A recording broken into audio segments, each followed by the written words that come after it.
बच्चों अब हम करेंगे आज पाइथागोरस प्रमेय।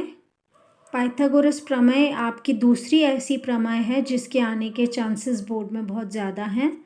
पाइथागोरस प्रमेय का कथन सबसे पहले हम करेंगे। किसी समकोण त्रिभुज में कर्ण का वर्ग अन्य दो भुजाओं के वर्ग के योग के बराबर होता है।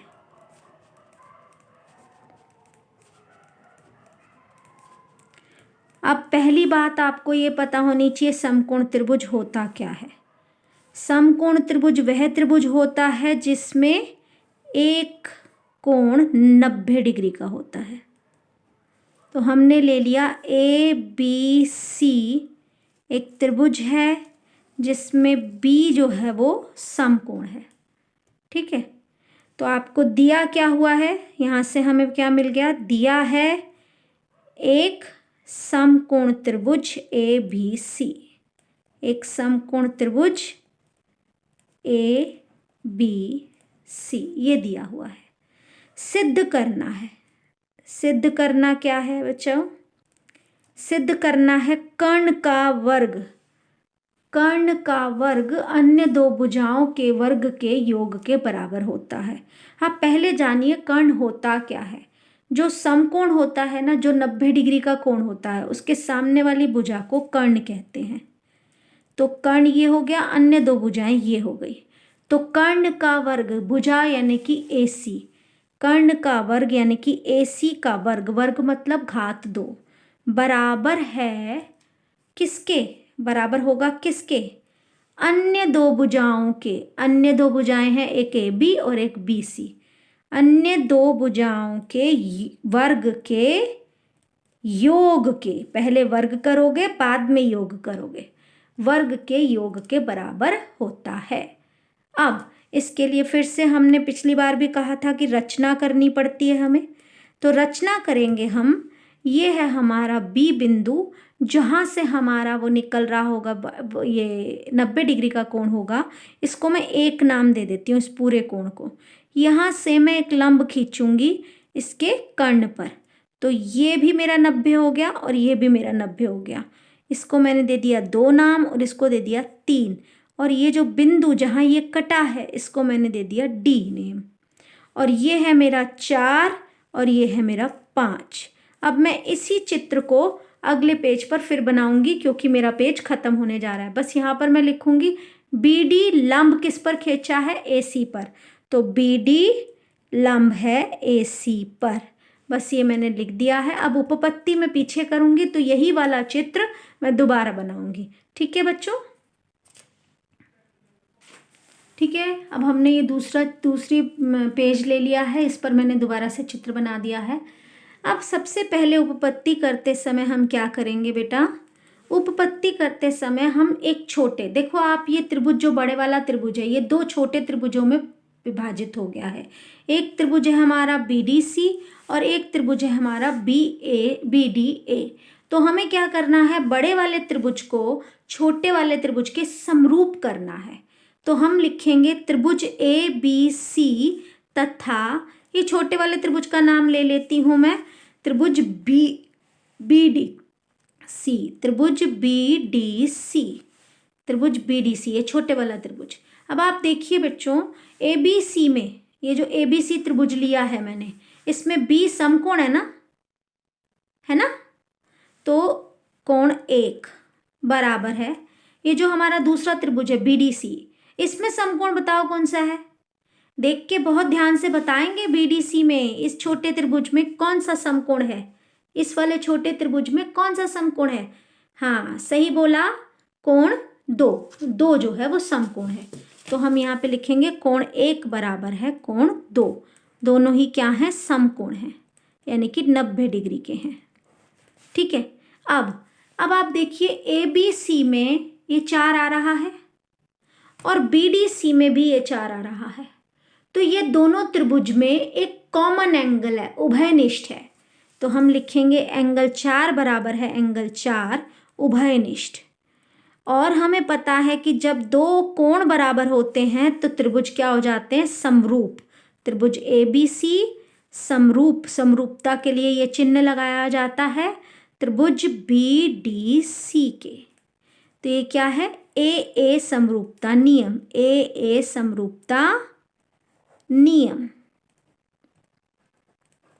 ठीक है बच्चों। अब जब हमने ये लिख लिया तो इसके बाद हम क्या करेंगे, इसकी रेखाओं का, भुजाओं का रेशो लिखेंगे, अनुपात। तो AB, पहले मैंने यहाँ से क्या उठाया, पहले 2 डिजिट्स, देखो ध्यान से देखना, AB BC, AB उठाया तो वहां पर क्या उठाएंगे, यहां से भी पहले 2 अक्षर BD, फिर बराबर का चिन्ह डालेंगे, फिर यहां से अंतिम 2 अक्षर BC, तो यहां से भी अंतिम 2 अक्षर DC, फिर बराबर का निशान डालेंगे। यहां से पहला और तीसरा अक्षर AC, तो यहां से भी पहला और तीसरा अक्षर BC। अब आप स्क्वायर देखो, इन दोनों को गुणा करके स्क्वायर आ रहा है, BC का स्क्वायर, आपको वही ढूंढना है। तो BC का क्या हो गया, स्क्वायर, इसको भूल जाओ, इसको भूल जाओ, इन दोनों को सॉल्व करो तो क्या आया, BC स्क्वायर बराबर है AC गुणा में DC, इसको नाम दे दो 1। ठीक है। अब अगले 2, बड़ा वाला त्रिभुज तो लेना ही लेना है आपने, अगले 2 में ही लेना BDA। ठीक है, ABC तो ADB, A त्रिभुज ABC तथा त्रिभुज ADB में, फिर से इन दोनों में B, इसमें B समकोण है, तो इस वाले त्रिभुज में आपको क्या समकोण दिख रहा है, इस वाले त्रिभुज में देखो ध्यान से, कौन सा समकोण है, 3 है ना समकोण, तो 3 समकोण है इसमें, और इस बड़े त्रिभुज में 1 समकोण है। तो आप क्या लिखोगे, कोण 1 बराबर है कोण 3 समकोण। ठीक है। और अब बड़े वाले त्रिभुज में हमारा 5 आ रहा है और इस छोटे त्रिभुज में भी 5 आ रहा है ना, तो दोनों में 5 आएगा, तो 5 क्या हो जाएगा, उभयनिष्ठ। कोण 5 बराबर है कोण 5 उभयनिष्ठ।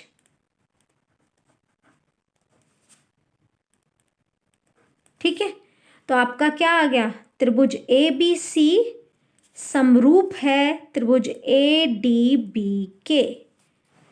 तो ये क्या हो गया, फिर से AA समरूपता नियम, AA समरूपता नियम।